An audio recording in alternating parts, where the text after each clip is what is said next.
Hello, my name is Michael Miller, and on behalf of your Student Activities Office at the University of Massachusetts, Boston, it is my great pleasure to engage with you, the outgoing officers, to talk about your organization.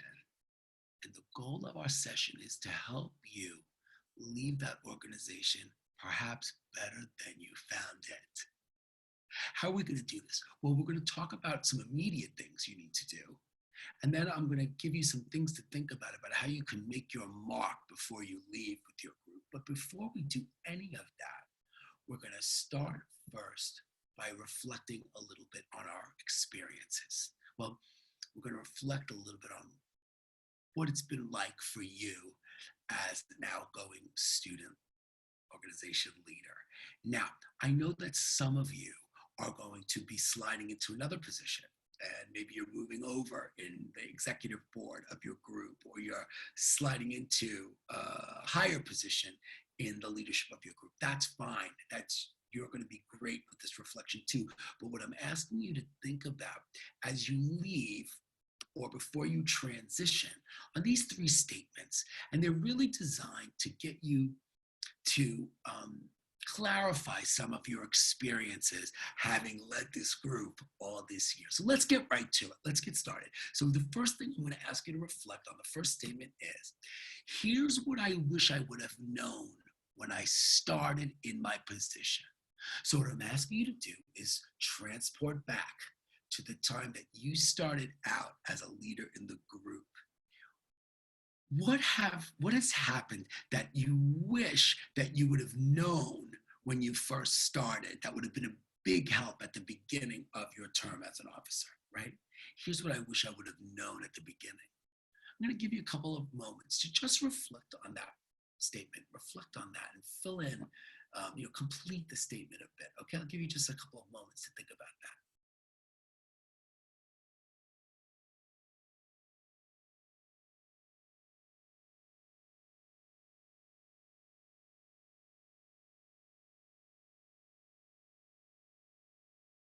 All right. There's a really important reason that I asked you this. And the reason really goes not only for the incoming officers who might benefit from hearing your answer, but also for you. So let's do it. Your experience has given you some wisdom and given you some knowledge, right? And had you had some of that wisdom or knowledge when you first started, you might have been able to even take your group further than you did, right? So that's important for you to reflect a little bit on your experiences. It will help the incoming members benefit from what's gone on for you.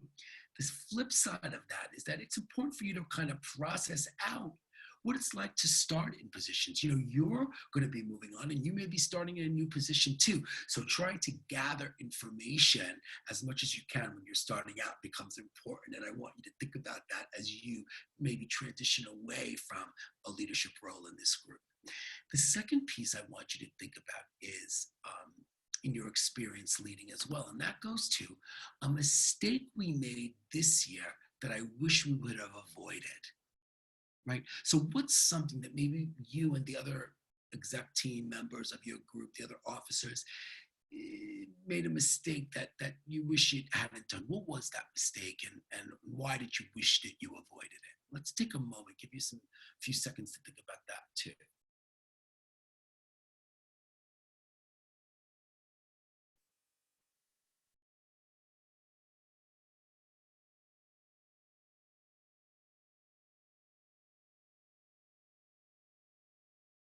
Thank you for thinking about that. There's an important thing. First of all, everyone makes mistakes, and I don't want you to beat yourself up over any mistake that you made this year. I'm sure some of the mistakes were small, and maybe there were some big mistakes this year. However, the mistakes are important in your experience, and I want you to think about how you might share this statement, the answer to this statement, with your incoming officers. First of all, it's important for them to know they're going to make mistakes too, no matter what. But also, it might be disarming for them to hear that you made a mistake. You may think some mistake you made was really big, but if you shared it with them, they're like, oh no, we didn't think it was that bad.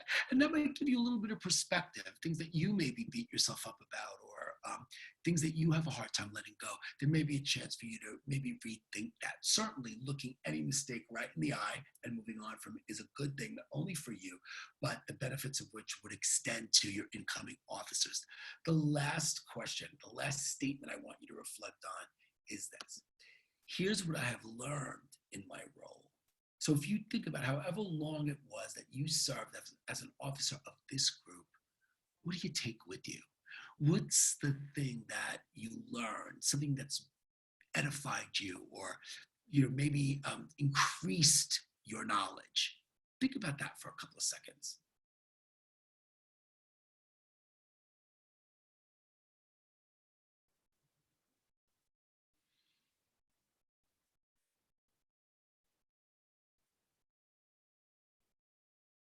Here's why this is important. First of all, it's most important for you because while we know that you get a great academic experience at the university, we also want you to have more than just an academic experience. We want you to have both what you've done, the learn you've done in class, combined with the things you learned in the day to day. Some of the ways you've taken what you learn in class and applied them practically in your student organization are the things that distinguish you. And you should give name to the things you learn, for they will help distinguish you in job interviews, internship interviews, grad school interviews, and moving forward in any of those three ways. So I want you to remember that your leadership matters, not only to all the things you've done for the university, but it's what you take with you that backs your UMass Boston experience up. You not only can talk about what you've learned academically, but you can talk about how you've applied your learning in real life leadership situations. So don't forget that, right? Now, these three questions become very important. And if you bother to answer them, you've done some work that's going to save you time moving forward. So I need you to think about if you wanted to transition your incoming officers, have them completely ready to be effective and successful, there's some things you have to do immediately, and then some things you have to think about as follows. Let's talk about what you need to do immediately. I need you to meet and remember. So you're going to do two things. You're going to meet about two things, and you're going to remember two things. The first of these is I need you as soon as possible to schedule an officers transition meeting with all of the incoming officers and all of you outgoing folks together. Now, I know we can't meet face to face at this moment, but we can do this meeting virtually.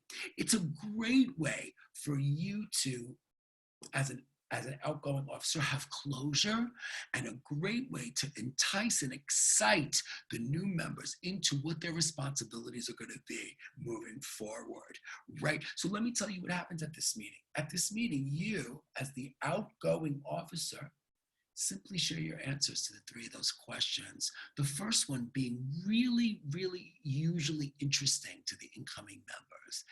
Here's what I wish I would have known when I was in your shoes, when I was taking over the group. And then share your mistakes, of course, and the things you learned. These things will be exciting to the members because why? You did the jobs they're going to do. So they're going to be uniquely interested in your perspectives on leading the group. Now, this is also a chance for you to allow them to, allow the incoming officers a chance to ask you questions about the organization overall. Perhaps something went on this year that they weren't privy to all the information about. They can ask you about that, and you can provide them with kind of the big picture stuff of the organization. It's a great time to share the challenges and also the great successes you feel you had this year with them. It's usually a really excellent meeting. Groups at many universities make this a traditional meeting. And if your group, your organization has not done this, I'm encouraging you to be the first of this. When we had face-to-face meetings, I know a school where the incoming officers brought the desserts and the outgoing officers brought the main course, and they made a meal out of it. And it was a traditional ceremonial meeting that was actually on their calendar every year. It was just simply called group transition meeting. So I encourage you to think about doing that with your group. Now, we can't all at this moment anyway, be together for a meal, but we could do that virtually. Everybody brings their favorite snack and it serves as an icebreaker as we share with each other our experiences in the group. Okay, so that's the first thing. Now, before you leave that group transition meeting, right, when you're all together, you should not leave that meeting without having arranged or scheduled the second important meeting, and that is one-on-one officer transition meetings. Yes, I'm asking you to meet as a group together and then to break off into separate one-on-one officer transition meetings. Now, if you had multiple presidents, that's fine. The two new presidents meet with the two old presidents, right? But in most cases, it's singular officers. So the president incoming meets with the president outgoing. The treasurer outgoing meets with the treasurer incoming. The VP of PR, and so on. Everybody schedules a time to meet one-on-one. Why? Well, first of all, you shouldn't do this in the big group because everyone doesn't want to hear the details of every position, nor is it necessary for them to spend their time on all that. That would be a pretty long meeting if everybody was sharing all of the nitty-gritty day-to-day stuff that the officers do. It's also a chance for you to transition them with files, materials, and information. And we're going to talk about this momentarily, about the items you need to pass on. But this is the time to do the ones that are position specific. It would also give the incoming officer a chance to pick your brain on what you know that they might want to know. They'll be able to share with you the things they're most concerned about, or maybe the things they're most scared of in taking over the position, which they might not admit as freely in the big group, right? So you can work with them to that. So those are the two meetings that have to happen first. Let me also suggest you need to remember two things. And this third one is serious. It's serious for lots of reasons always, but particularly now. I need you to remember that during a transition meeting, either one-on-one or with the group, there's lots of feelings and emotions. Now, let's pause for a moment and recognize this has not been the easiest year for our student leaders. You may have been very frustrated and challenged and disappointed and upset with how things have gone this year. And I can relate. None of this happened the way we're going to expect it. And I'm sure if you got together with the other officers and the incoming officers, some of those feelings might come out. Well, you're entitled to all those feelings. But even in normal times, even when we're not in the face of COVID or what's gone on campus this year, there's often a wide array of emotions, everything from joy to sorrow, crying and laughing and good feelings and frustrated feelings about what's going on in the group. I just want you to be aware that it's not always as straightforward as it would seem, and you're going to hear some things that might surprise you during this. But it's generally, these meetings generally are very good. And even when there's some bad feelings shared, it can be cathartic or in the end positive for the membership. The last thing I need you to know is, suppose your incoming officers aren't interested in meeting with you and you have stuff to share, you have stuff to leave them. You don't know really how to organize this training, this transition meeting, and you're not a good trainer. Don't forget, not only am I available to you, and I'm going to give you my contact information at the end of this session, never forget you're never alone. Your student activities office at UMass Boston is here to help. And by the way, they'll be able to give you some tips and pointers in doing a good transition. I know the folks over there, and they're going to be supportive of you if you solicit their support or help to operate in this transition. Now, let's get real. We talked about some of the general things you need to do, but I want you to have the checklist. There's a checklist of 10 things that you should be thinking about to set up the incoming officers for success. Now, how do I do this? Transition is not the most glamorous information, right? I know that it's not the most exciting material. So here's how I'm going to do it for you. We're going to move through these 10 items fast and furious. I'm going to move this along, give you things to think about. Here's what I know. Every single one of these 10 things may not apply to all of you, but all of the 10 items will apply to some of you at some point and all of you in the end. So pay attention to these things and think about the items that are most relevant for your incoming officers to know. Right now, here's the good news. You don't have to memorize anything I share with you because you're going to get a checklist. The Student Activities Office will provide you with this checklist in a PDF format so you actually can read it and look at it. But let's go through it and get you thinking about it right now. So the checklist, this is what's going to be on the sheet that we provide you.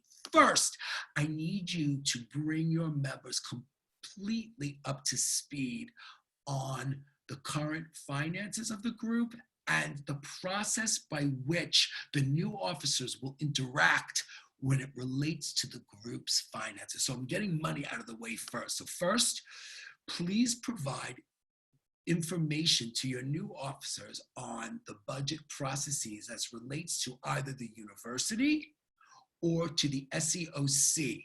Any procedures that they should know about. I'm going to give you a little bit more on this as we move through, but I want you to be thinking about that right now. That can be the most daunting and intimidating piece to your new officers. But the second piece is the more practical piece, and that is I need your new officers, the ones incoming, to know what the account balances are and where to access that information.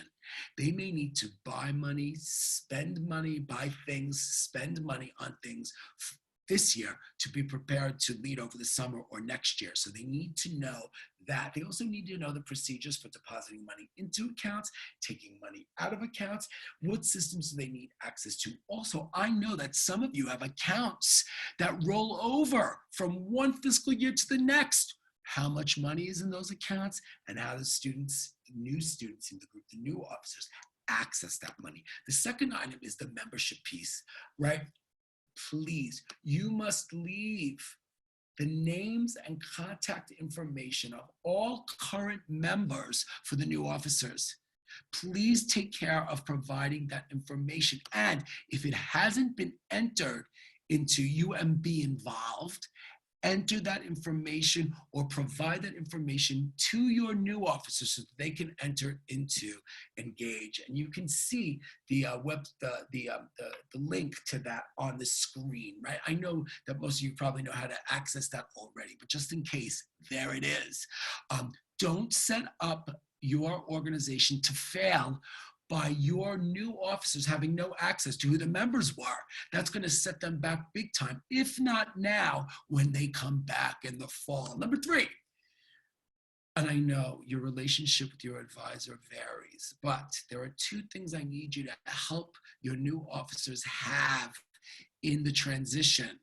First is the advisor's contact information, their name, their address, where their office is on campus, perhaps their summer contact info if it's different than their normal UMass Boston credentials, right?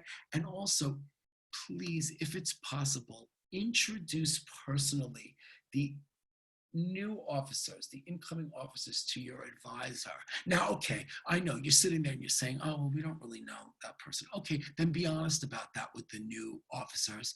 Tell them who the advisor is and have them go over and introduce themselves if that's not comfortable or you're unable to do that. Now, I know we can't go over, but I'm talking about making virtual introductions, perhaps setting up a 15-minute Zoom meeting for the some of the outgoing officers and all of the new officers to do a 15-minute Zoom meeting or a Google Hangout meeting with the advisor.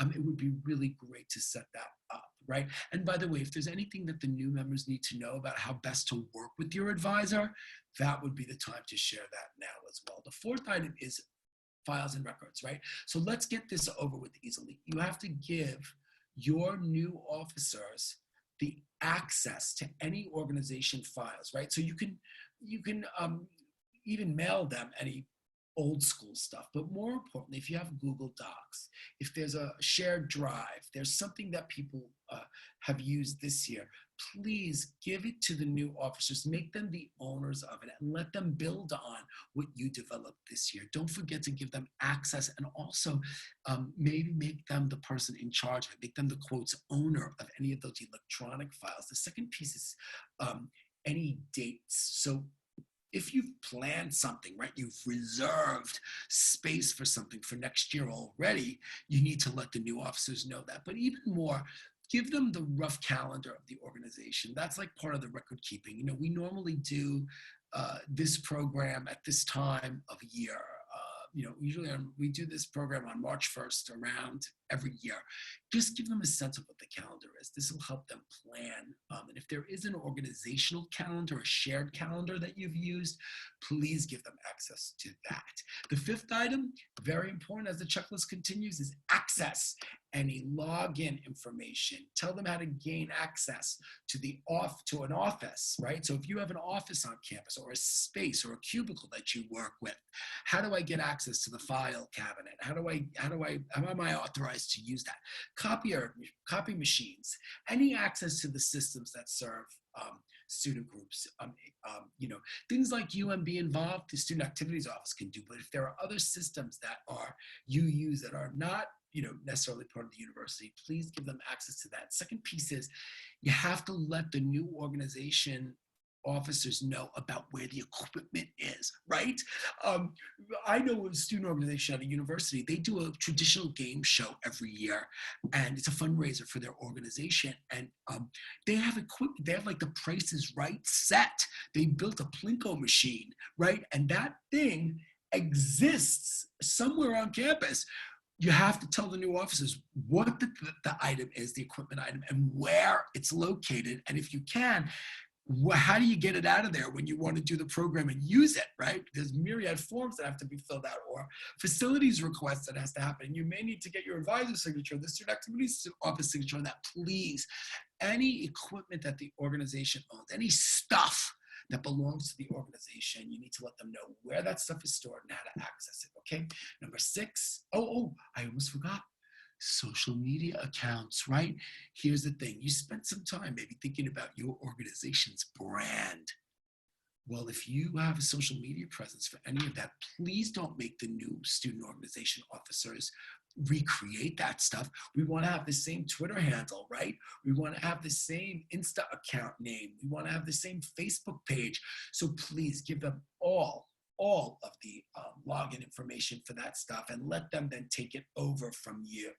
All right, very important, and more important than ever, having good social media stuff set up. The 6th item is training. So there's a couple of things I need you to think about training them on. The first is tell them how to reserve a room, how to reserve spaces for events, or how you secure spaces inside and out, because hopefully someday we'll be back on ground on campus.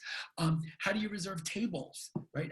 What's the process for contracting events? All that stuff. Tell them how you do it as is germane to your student organization. The second thing is the event confirmation. How do I know my event is official and done? What are the publicity guidelines, and how do I access any materials that Student Activities or USG or SEOC provides for student organizations to promote events and themselves? Please share that information with them. And the last thing is, please, your Student Activities Office is responsible for providing opportunities for the leadership of student organizations to get trained so they can be effective and successful in doing their job. Please encourage them to pay attention to student activities, to go to existing opportunities for student organization leaders, but more, do they want to work at creating something, training program, a leadership development thing that's particularly relevant to the student organization on its own? Your student activities department will help you develop personalized or customized training for your office. The 7th item is documents. Now, I know that this is not the most exciting thing, but your founding documents are so important. I need you to provide the most recent copy of your Constitution and bylaws. So you may not have bylaws, but if you just have a Constitution, I don't care if you never looked at it, not once this year. If you have a copy of it, please provide the most current one to the new officers. Okay, that's first. Second piece to this is, don't beat yourself up if you haven't interacted with it or you didn't update it. That's okay at this point. You may be finished and moving on, but please give it to them and challenge them to make that document better. Don't forget, it's important for them to have it because generally that contract, that constitution is your contract, not only with the members, but with the university also. So it becomes very important for them to have access to that.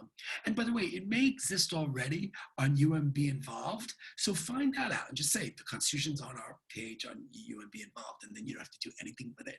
The same goes for any forms or items that they need to complete to remain their legit, recognized, registered status with the university, right? You're legit. You guys are official as part of UMB, UMass Boston. You are official with the university, and we want to maintain that. So sometimes that requires filling out re-registration materials or recognition items. So I want you to tell them how to do that, because you likely have done that already. If you don't know how to do that, forward your new officers to the Student Activities Office, and they will provide the links to filling out the current roster information, officer information with that. We're almost finished. We only have 3 more to go.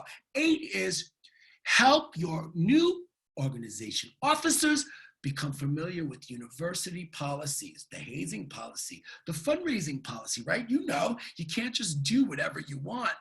You may be in violation of student organization policies as upheld by the university, or SEOC policies, which we'll get to in a minute, related to that. You have to know what their policies are. The 9th piece is this SEOC and USG policy. So the funding policies, the event guidelines, and also anything that relates to student government. Now, you may not have a lot of interaction with USG, but I need you to remember that your USG, your undergrad student government, works on your behalf. So there may be some of your groups that it might be useful to have a relationship with USG, as well as, of course, with SEOC. So we want you to think about both of those. But please ensure the incoming officers know how to work with primarily SEOC, but also with the USG. So are there any tools, tricks that they need to know about connecting with that group? I'm going to alert you to 2 things that I beg you to get the incoming officers schooled in, and that is alerting them to the important policies and procedures related to funding, right? And the link I'm providing here, which you can get from the university's website if you go to the student activities or the SEOC page, they should know what the funding guidelines are. They should be familiar with that. And the second is the actual way that we request funds. And I want to pause on this. Please do not leave your incoming officers hanging. They need to see what we've submitted, the budget request that you've submitted in the past. They need to have an idea of the numbers that you've requested before. Now, SEOC can probably provide that to them, but don't put it on SEOC. You should have records of what you've requested. Please, if any of that information exists, be sure to share it with your incoming officers so that they can do the best submission for next year for events, or be ready to ask for event funding when the new year, when the new fiscal year comes about, or when the new semester emerges. They will be so grateful to you to know what we've asked for in the past. And here's the last one. We did the checklist. Again, not the most exciting stuff, but certainly stuff that will help you leave your organization in an excellent spot moving on. And the last is, and this may not apply to all of you, if your organization has an external affiliation, I need you to please be sure that the new officers have the headquarters address. Sometimes you have an international headquarters or a national office. What's the address of that organization, snail mail and email? And also, who is our primary contact? In a lot of external affiliations, for example, in an honor society that's national or international, there's a person in the office that works with people in the New England region. So find out who those are and provide them to the new officers. The second piece is, what are the dues structure? Any membership fees that we have to pay? You may be required to ask for that money from the university or from SEOC. So please think about the dates and how we pay dues and how that works, and fill your new organization office in with that. Wow, that's a lot, right? But if you think about it, well, let's get real about it. Wouldn't you have wanted to know all this stuff? And some of you may have gotten it, but many of you probably didn't. And that's why we're doing this. We want you to be able to, leave that organization better than you found it, right? So let me ask you a question, right? Let's get real about this. Um, if you were starting in a new position, what would you expect from your supervisor? What do you think? Take a second and think about that. If you were starting in a new position, what would you expect your boss to do for you? Take a moment and think about that. I know you're saying, well, duh, Michael, I would want them to set me up for success, right? Well, here's the thing. While you're not the boss of the new officers, while you're not their supervisor, you have an opportunity to do something with this student organization that you've probably loved being a part of, that you've given a lot of your blood, sweat, and tears for. You have an opportunity to leave a legacy. Yeah, now, I'm not belittling what you did when you were an officer. Some of you have set this organization up for great success based on what you did already. But to be 100% with that, or to make right perhaps some things that didn't go well this year, you have a chance to depart your leadership role and leave a legacy that puts this organization in a position it would not have been in without you. Meaning that when you come back and visit, you're going to see this organization flourishing and successful. So how would you do that, right? So in this process of transitioning, what do you need to think about for you to make an impact, to leave a legacy? Well, the first of these is give more than you received. Even if when you were a new officer, the group before you didn't do this, I'm challenging you to do it. I'm challenging you to take responsibility to finish the job as an officer strong, right? To do the right thing on behalf of the group and the mission of your organization, to get them in and get them ready. So I'm asking you, do a better job, even if your previous officers did a great job transitioning you. Raise it up a notch. Role model what these officers, when they're finished, need to do for the next group of new officers. Now, problem connecting, like I mentioned earlier, issue on how to do it or what to do it or how do you organize the information, contact the Student Activities Office. And you see the email address right there, student.activities@umb.edu. They will help you organize it. In fact, I'm going to speak for your assistant dean, Shelby Harris. She would be thrilled to hear that you were emailing the Student Activities Office, and they're going to honor you by getting in touch with you and helping you out in terms of doing it, right? So give more than you receive. The second way to leave a legacy in this regard is for you to teach them what you've learned. Now listen, you've learned more than you're acknowledging, right? I need you to share the wisdom and knowledge that you've taken and give it to the incoming officers that they can be successful too. Please share what you've learned, the good, the bad, and the ugly with them. They need to know it. Maybe it's not even that big. There's some techniques to move them forward. Here's an example, small tips, a meeting room reservation trick that you know, right? Maybe the system is difficult to navigate and it took you a while to learn a small trick to make the reservation process work better, right?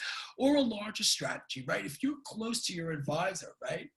And she's great and you love her, but when she's upset, you better watch out. Maybe you can give them a larger technique in how to manage that, or a strategy for handling your advisor more effectively, right? Think about it. What techniques or tips could you give to the incoming officers to help them function more efficiently and effectively moving forward? The third of these is, please be positive, even if you've had a rough time of it, even given what's gone on this year. Be positive with them. Remember that they're new and they're excited, and maybe they haven't had some of the tough spots you've had. By the way, I'm not asking you to be fake.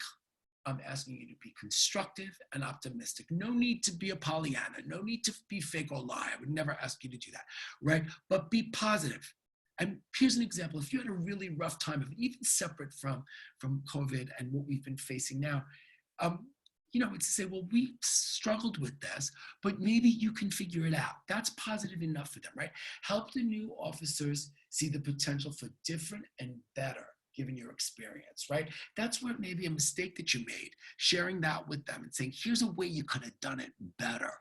um, that will help them. That will give them hope, give them encouragement, and maybe position them to be able to be more effective as they move through it. And the last of these is give them the chance to attempt success again. So we had a horrible, rough year, but you know what? Every new year brings a new opportunity, and you new officers, you have a chance to step up and own it.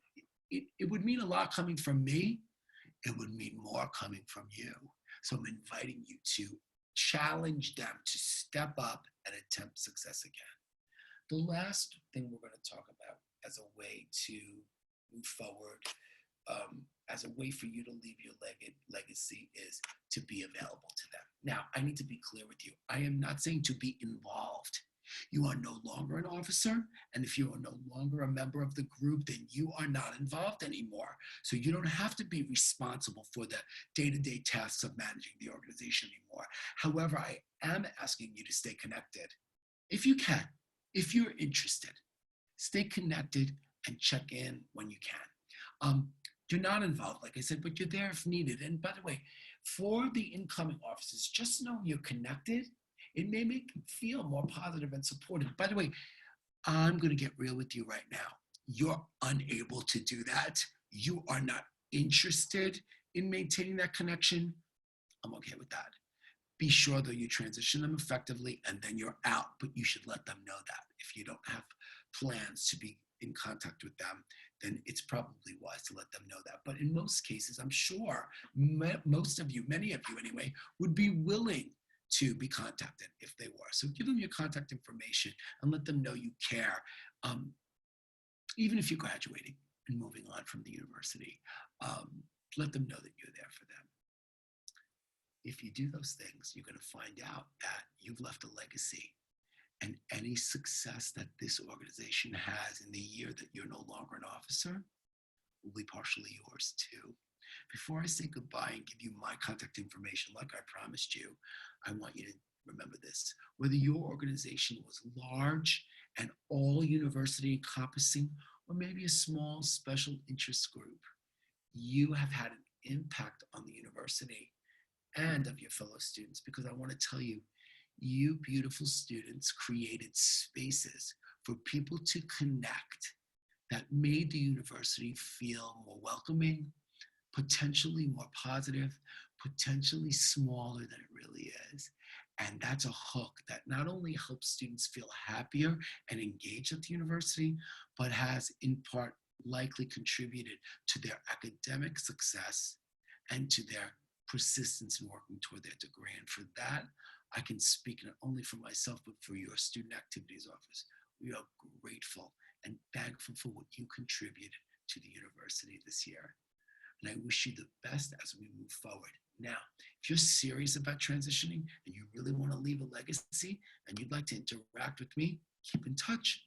My email address is right on the screen. It's msmtrainsyou@mac.com, and I'm available as both a friend and a supporter of UMass Boston to set up a time for us to have a quick Zoom meeting or even just answer some questions via email.